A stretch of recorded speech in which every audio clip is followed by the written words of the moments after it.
What's up, everybody? It's your boy Abdullah here from Ather Gaming, and today I'm bringing you a video you guys didn't know you wanted, you guys didn't know you needed. That's Evil Eye Shaddolls, the greatest deck of the current format. Now, we're at a point in the format where, we have Dual Overload that was leaked to us now. We know everything in the set. We know the game's going to change significantly over the next few weeks, especially with the new Master Rule coming out or the revision. So I wanted to play something that was a little bit fun. Is Surzeal better than Alistair? Yes. Is the Evil Eye engine better than the Invoked engine? Still remains to be seen. Before we get into the video, guys, I want to give a huge shout out to our patrons, everybody who comments, guys who like our videos, and of course to shopcardadvantage.com, our biggest sponsor, guys. Huge shout out to them. We're gonna have a link down here. Check them out, guys. Use code launch, 10% off. What's not to like? Anyway, guys, we'll get right into the video. But first, swish. All right, guys. So again, one last time, if you guys want to know where we get these playmats from, check out Shop Card Advantage, guys. We got the Uraraka one, the Deku one, the Fire and Ice guy. We got the Frog Girl. We got all of them. Anyways, let's get right into the profile. So to start off, in our Evil Eye Shaddoll deck, we play 3 Surzeal, aka Mini Masterpiece, aka Search a Counter Trap, Search a Double Compulse, search whatever you want. The card's really cool, and I was looking for cards that could function with the Shaddoll strategy. So like an engine that was maybe 5 to 8 cards maybe, and that also kind of synergized with Sanctums, because I am playing that in this deck. And Surzeal was great for that. The guy's insane. For those who don't know what he does, is that on summon, on normal summon, he searches a Evil Eye spell, or trap card, or Evil Eye card in general. We're always going to be searching either Celine, the equip spell, the counter trap, or the bounce card, the compulse that we play. Anyways, it's a 1-card engine that when he's equipped with Celine, he has an effect that he can target a special summon monster on your opponent's side of the field and then destroy that monster. So Winda gives your opponent 1 special summon. Surzeal pops a special summon monster. So that was the idea behind the deck. Surzeal also has another effect, and the turn after he uses this effect, the next standby phase, you have to pop 1 card on your side of the field. Now you can pop your own Shaddolls, trigger their effects, things like that. But most of the time you can just pop something that you don't need on the board, like the field spell that you play that searches Surzeal, just things like that. Celine also makes him untargetable and unable to be destroyed by battle, so that's pretty sweet. So now we go into the Shaddolls. Only 3 Evil Eye monsters. Again, it's kind of like Alistair in that it's a 1-card engine that generates advantage on its own. So we play the triple Squamata. Squamata's insane just because he's a Foolish Barrel. As you guys know, on flip, he gets the targeted monster on your opponent's side of the field and pop it, and when he's sent to the graveyard, he sends any Shaddoll from your deck to the graveyard. So by himself, him plus Construct can let us Foolish 2 cards and let us go into a combo, which is one of the real reasons why I wanted to play Surzeal as well in this deck and Evil Eye, is because one of the issues with Evil Eye is they're fantastic at controlling the game, because Surzeal himself is a fantastic control card and he's a great boss monster, but they have struggles with finishing a game and closing a game out. And that's really what the Shaddolls provide. Shaddolls will give you extra link fodder, things to link climb, as well as something that Surzeal can rely on and then trade off. Like Surzeal gives you a 1-card engine that really lets you just play the game when you do have those weird hands where you draw 5 monsters or where you draw 1 monster and 4 spells. Surzeal lets you play the game that way, and he's just hard to deal with. Anyways, yeah, so triple Squamata, just because I think this card's insane, lets you Foolish Burial, so we want to max out on that. In the same vein, we play the triple Hedgehog. When Hedgehog is sent to the graveyard, Hedgehog lets us add a Shaddoll monster from our deck to our hand. And when he's flip summoned, he lets us add a Shaddoll spell or trap. So both those effects are fantastic. If you can get the flip summon effect off, it's great. Most of the time, you are just sending him to the graveyard to search whatever Shaddoll piece you're missing, whether it's a Wendy, whether a beast to draw another card, or dragon. So you can El Shaddoll Fusion on your opponent's turn, summon a Winda, pop a back row. It's great for that. Again, it's just we want to up our Shaddoll count. We only want to play the best Shaddoll monsters. We only play 2 Beast. I don't think Beast is all that great just because at best, he's a draw 2, discard 1, but then that means that we're setting him off Wendy and it comes back to our turn. But it does come up, so which is why we are playing the 2 Beast.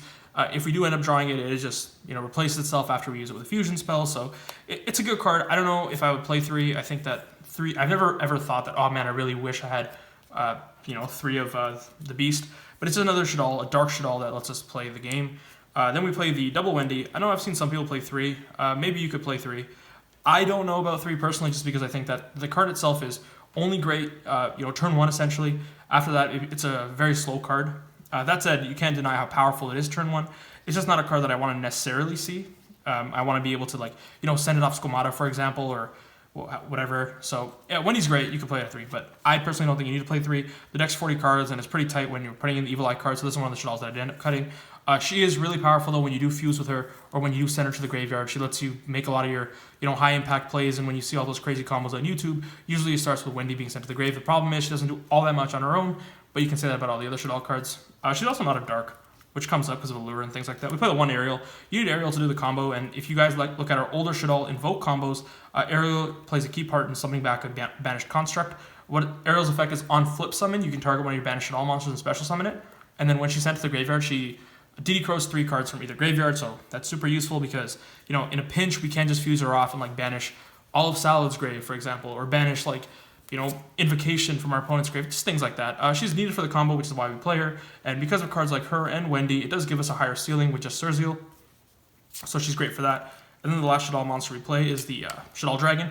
Card's great, just pops back row, and then it can compulse when it's flip summoned, or when it's flip face up. But Dragon is just there. It's another Shaddoll name that's, which is always great in a deck like this, but also it just gives us spot removal, and 1900 attack normal summon is pretty cute.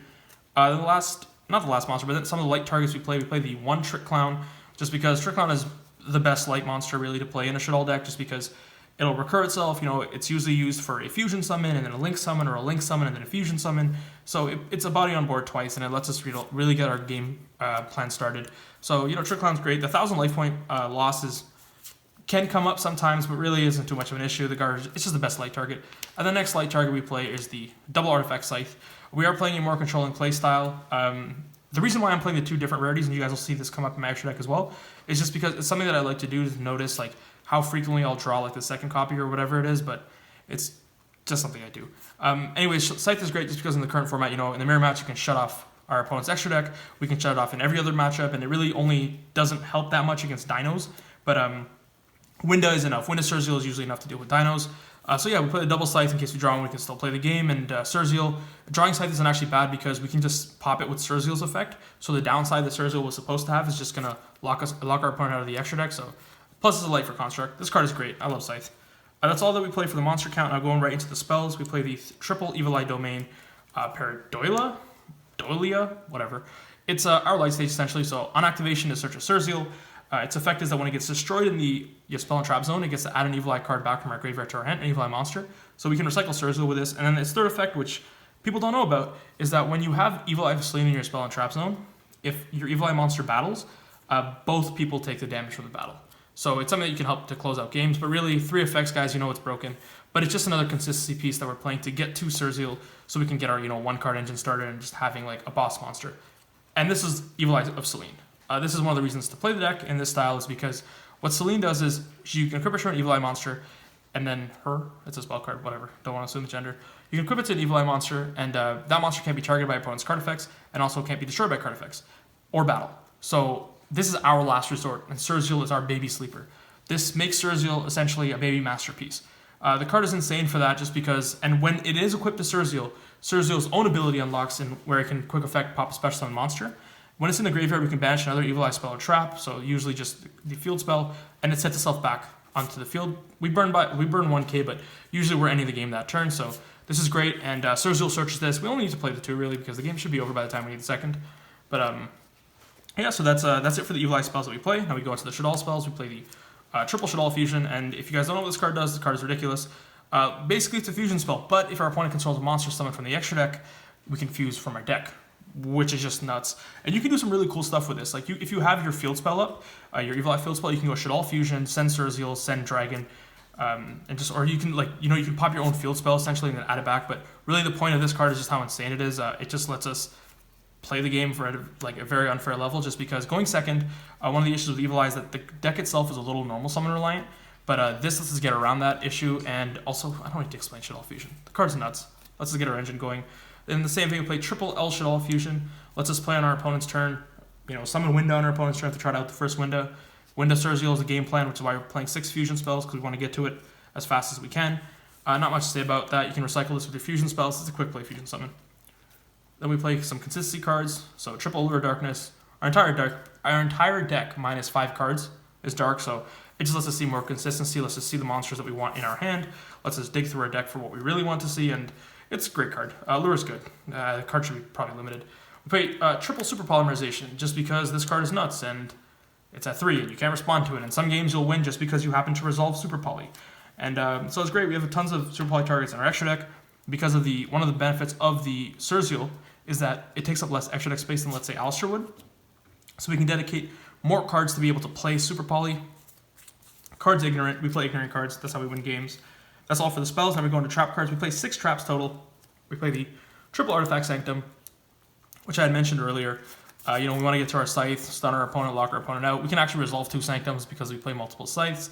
And when it does get destroyed, we get to pop a card on the field. So sanctum is a good card. It really is a turn skip against most decks in the metagame. So it's a great card. And when we open sanctum, we can have openings of just set sanctum, normal Surzeal, search Surzeal, and just really that's all we need to lock our opponent. Then we go into the Evil Eye traps. We play the 1 Evil Eye Retribution and the 1 Evil Eye Defeat. So Retribution, for those who don't know, it's a counter trap that negates spell and trap cards. So it's great, it can stop our opponents, Shaddoll fusions, their El Shaddoll fusions, their Mystic Minds, evenly matched, things like that. And if you have Surzeal or if you have Selene in your spell and trap zone when you activate it, your opponent can't respond to it. So essentially spell speed for negate. So that's good for that. And then we have the 1 Evil Eye Defeat. It's basically a compulse if you control an Evil Eye monster. And if you have Selene in your spell and trap zone, the equip spell, it's a double compulse. So you can bounce 2 monsters. So these are kind of like our discount Rage and Roar, but this card's great. Non-destructive destruction removal is pretty strong, and being able to search both these cards with Surzeal is great. The last trap card we play, of course, no surprise, Shaddoll Fusion. It's one of the cards that we can use to combo off with our opponents. One of the cards that we can use to control the game, grind the game out, being able to continuously bring back our link monsters or our fusion monsters, link them away, and then add this back with their effect and be able to use it again. It's one of the ways we can kind of go infinite with this deck and really grind our opponent out of the game. So that's it for the deck, guys. I think it's 41 in main. Yeah, 41 in main. And anyways, we'll get right into the extra deck. So we play the double construct. You need construct for the combos, really, and it's just 2 comes up pretty frequently. The card is great, lets us out big bodies without having to commit Surzeal's pop to it, and also just lets us start our play line and our combos. And when she's sent to the graveyard, she lets us add back a Shaddoll Swallow Trap, and on summon she gets the Foolish. So this card has 3 effects; it's automatically broken. But yeah, double construct, never really needed a third. We play the 1 Al Capone, whatever its name is. It's a little bit harder to make than the other ones, but with Super Poly you can get around that using your opponent's monsters. On summon, lets us target a card on our opponent's side of the field and negate that card forever. And it can't be destroyed by battle either. When it's sent to the graveyard, it helps us cycle our deck because it searches the Shaddoll trap or a Shaddoll card and then sends a card from our hand to the graveyard. So this card is great. Lets us trigger our effects, search missing pieces. You only really need the 1. Then I play triple El Shaddoll Winda. This is the win condition of the deck. This is why you guys will see 2 and 1, this one's mismatched rarity. It's just because I wanted to see how often the 3rd Winda would come up. And this is pretty clear to me, when I'm seeing it, when I'm playtesting, I can just see it. I know it doesn't make the most sense, but it makes sense to me, and that's all that matters. Winda is great. She's essentially one of our boss monsters. Her force synergy, is that your opponent can only special summon once, and Surzeal can pop a special summon monster. So, put together, it kind of locks your opponent out of the game.